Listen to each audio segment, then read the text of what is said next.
प्रिय भक्तजनों, आज हम आपको संत कबीर दास जी के सृष्टि की उत्पत्ति सत्य पुरुष की रचना पर आधारित दोहे हम आपको अर्थ सहित हिंदी में गाकर सुनाने वाले हैं, जो आपको सुनकर काफ़ी आनंद मिलेगा। वीडियो के लास्ट डेट तक ज़रूर बने रहिएगा ताकि आपको सारी जानकारी सही तरीके से मिल सके, और बेल वाली घंटी दबाना मत भूलें ताकि आपको सारी नोटिफिकेशन हमेशा मिलती रहे। सुनिएगा दोस्तों। सत्य पुरुष जब गुप्त रहाए, कारण करण नहीं निर्माए। संपुट कमल रह गुप्त स्नेहा, अपुप माहि रह पुरुष विदेहा। सदगुरु कबीर साहब जी कहते हैं कि सृष्टि से पूर्व जब सत्य पुरुष गुप्त रहते थे, उस समय जिसने कार्य होता है वे नियत निमित्त कारण एवं उपादान कारण और करण उत्पन्न नहीं किए थे। उस समय गुप्त रूप से कारण और करण संपुट कमल में थे। उनका संबंध सत्य पुरुष से था। विदेह सत्य पुरुष उस कमल में थे। इच्छा कीन्हे अंश उपजाए, अवंसन देखी हरस बहुत पाए। पृथ्वी पुरुष शब्द परिकाशा, दीप लोक रच कीन्हि निवासा। सत्य पुरुष ने स्वयं इच्छा उत्पन्न कर अपने अंशों को उत्पन्न किया और अपने अंश पुत्रों को देखकर वो बहुत प्रसन्न हुए। सबसे पहले सत्य पुरुष ने शब्द को प्रकाशित किया और उससे लोग द्वीप रचकर उसमें वास किया।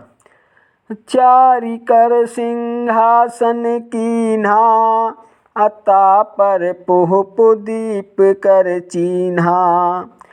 पुरुष कला धरि बैठे जहिया, अप्रगति अगर वासना तहिया।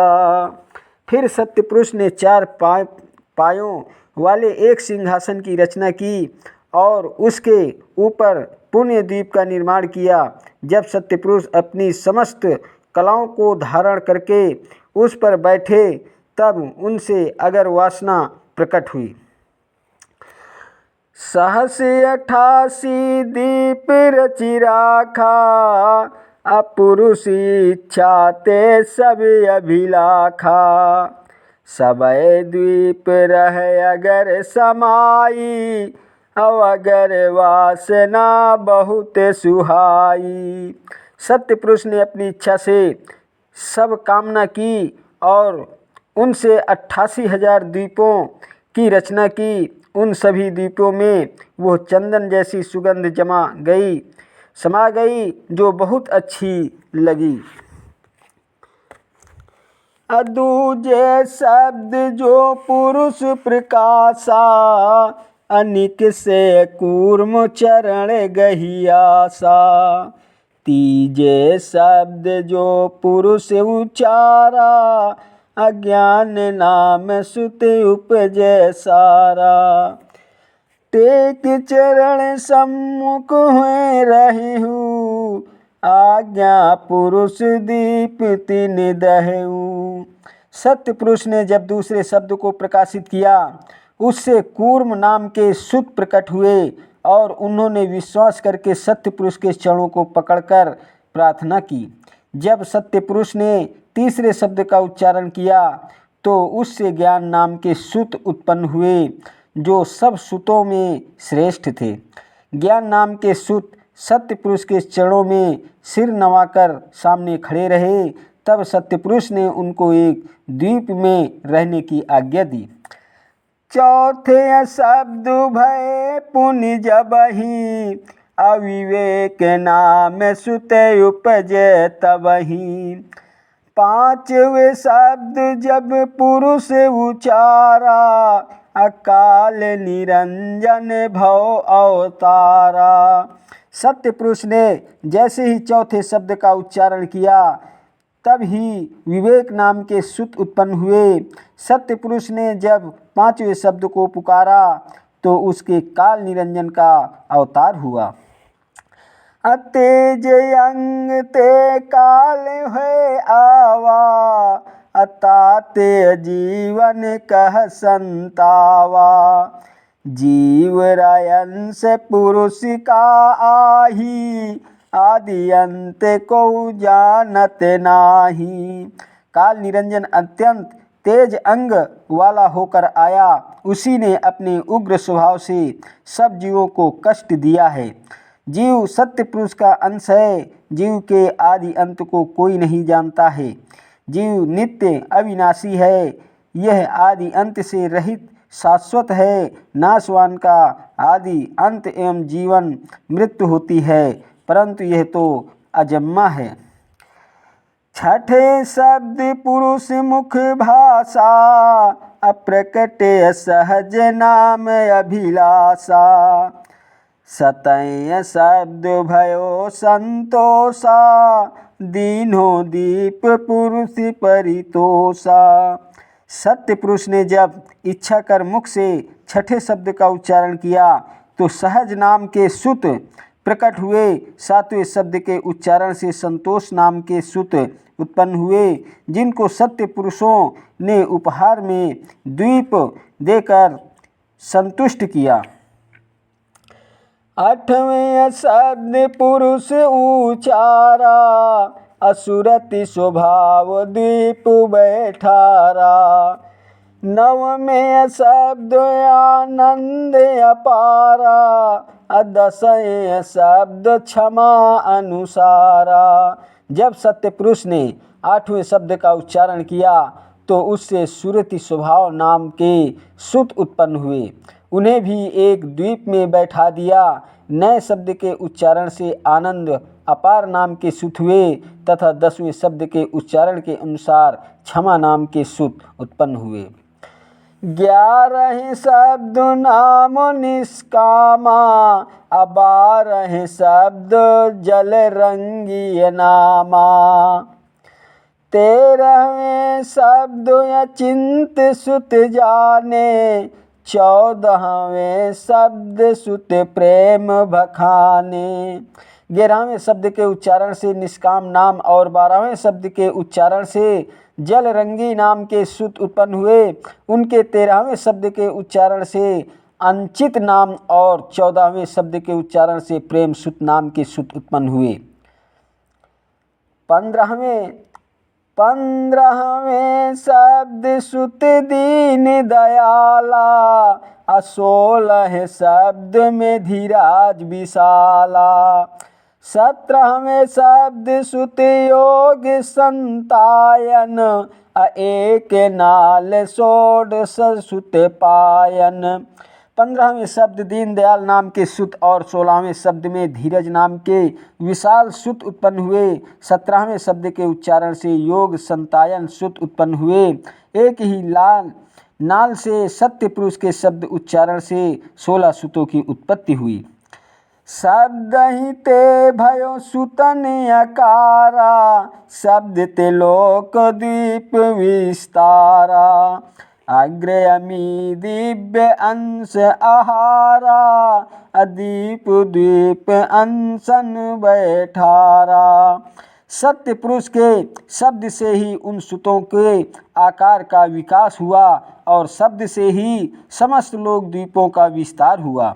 सत्य पुरुष ने अपने प्रत्येक दिव्य अंग को अगर अमृत का आहार दिया और प्रत्येक को अलग द्वीप द्वीप का अधिपति बनाकर बैठाया।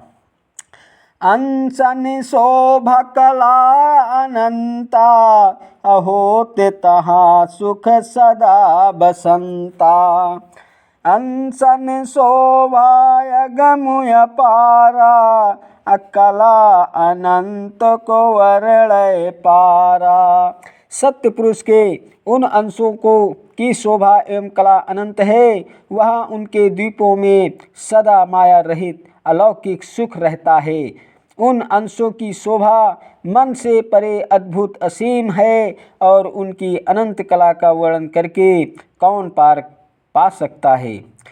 सब सुत करे पुरुष को ध्याना, अमी आहार सदा सुख माना। याही विधि 16 सुत भेयु, धर्मदास सुत चित धरि लेयु। सब पुत्र सत्य पुरुष का ध्यान करते हैं और अमृत आहार का सदा सुख मानते हैं।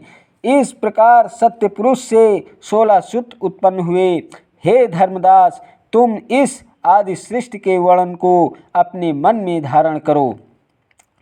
अद्वीप करी को अनंत शोभा, नाही बरळत शोभनय। अमित कलाय पार अद्भुत सुतन शोभा को गनय। पुरुष के उजियार से सुन, सबय द्वीप अंजोर हो। सत्पुरुष रोम प्रकाश ये कहीं, चंद्र सूर्य करोर हो। सदगुरु कबीर साहब कहते हैं कि हे धर्मदास, उन द्वीपों की अनंत शोभा को क्या कहें, यह वह वर्णन करने से नहीं बनती। उनमें सुतों की शोभा की गणना कौन कर सकता है। उनकी पाप रहित कला अपार एवं अद्भुत है। सत्य पुरुष के दिव्य प्रकाश से सभी द्वीप प्रकाशित हो रहे हैं। सत्य पुरुष के एक ही रोम का प्रकाश करोड़ों सूर्य एवं चंद्रमा के समान है। सत्यपुर आनंद धाम, अशोक मोह दुख तहम नाही। हंसन को विश्राम, पुरुष दरस अंचवन सुधा। सदगुरु आनंद धाम है, वहाँ पर शोक मोहादि कोई दुख नहीं है। वहाँ सदैव मुक्त हंसों का विश्राम होता है। सत्य पुरुष परमात्मा का दर्शन तथा अमृत का पान होता है। निरंजन यह विधि बहुत दिवस गए बीती, अता पीछे ऐसी भई रीति। धर्म राय यस की तमाशा, असो चरित्र बूझहु धर्मदासा। आदि सृष्टि की रचना के बाद बहुत दिन ऐसे ही बीत गए।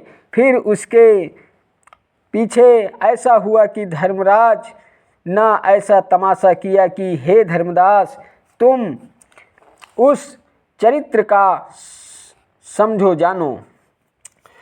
अयुग 70 सेवा तिन कीन्हा, ऐके पद ठाढ़ पुरुष चित दीन्हा। सेवा कठिन भांति तिन दीन्हा, आदि पुरुष हर्षित होए चीन्हा। निरंजन के सत्य पुरुष में ध्यान लगाकर एक पैर पर खड़े होकर 70 युग तक उनकी सेवा तपस्या की। उसने इस तरह कठिन सेवा तपस्या की, आदि पुरुष उसे देखकर प्रसन्न हो गए। पुरुष आवाज उठी तब बानी, कहा जानी तुम सेवा ठानी। तब सत्य पुरुष की आवाज वाणी के रूप में प्रकट हुई कि क्या जानकर तुमने मेरी सेवा तपस्या की है। कहे धर्म तब शीस नवाई, देहूँ ठौर जहाँ बैठो जाई। तब निरंजन ने सिर झुकाकर कहा कि हे प्रभु, आप मुझे वह स्थान दो, मैं जहाँ जाकर निवास करूं। आज्ञा किए जाहूँ सुत तहवा, अमान सरोवर दीप है जहवा। निरंजन की प्रार्थना सुनकर तब सत्य पुरुष ने आज्ञा ही की, हे पुत्र, तुम वहाँ जाकर बैठो जहाँ मान सरोवर द्वीप है। चल्यो धर्म तब मान सरोवर, बहुत हरस चित करति कलोहर। अमान सरोवर आए जहिया, भय आनंद धर्म पुनि तहिया। सत्य पुरुष की आज्ञा से धर्मराज का मन प्रसन्न होकर किलोल करने लगा। और तब वो मानसरोवर की ओर चला। तब वो मानसरोवर द्वीप आया। तब फिर से धर्मराज का मन आनंद से भर गया। बहुरी ध्यान पुरुष का कीन्हा, 70 युग सेवा चित दीन्हा। एक पग उठाड़े सेवा लाई, अपुरुष दयाल दया उर आई। वहाँ मानसरोवर पर निरंजन ने फिर से सत्य पुरुष का ध्यान किया और उनकी सेवा तपस्या में 70 युग तक अपना चित्त लगाया। एक पैर खड़े होकर उनकी कठिन सेवा तपस्या की। उनकी तपस्या को देखकर दयालु सत्य पुरुष के हृदय में दया भर आई। अविकस्योपुप उठी तब बानी, बोलत वचन उठे अगरानी। जाहु सहज तुम धर्म के पासा, अब कस ध्यान कीने पर कासा। निरंजन की कठिन सेवा तपस्या से पुष्प द्वीप के पुष्प विकसित हो उठे और तब सत्य पुरुष की वाणी प्रकट हुई।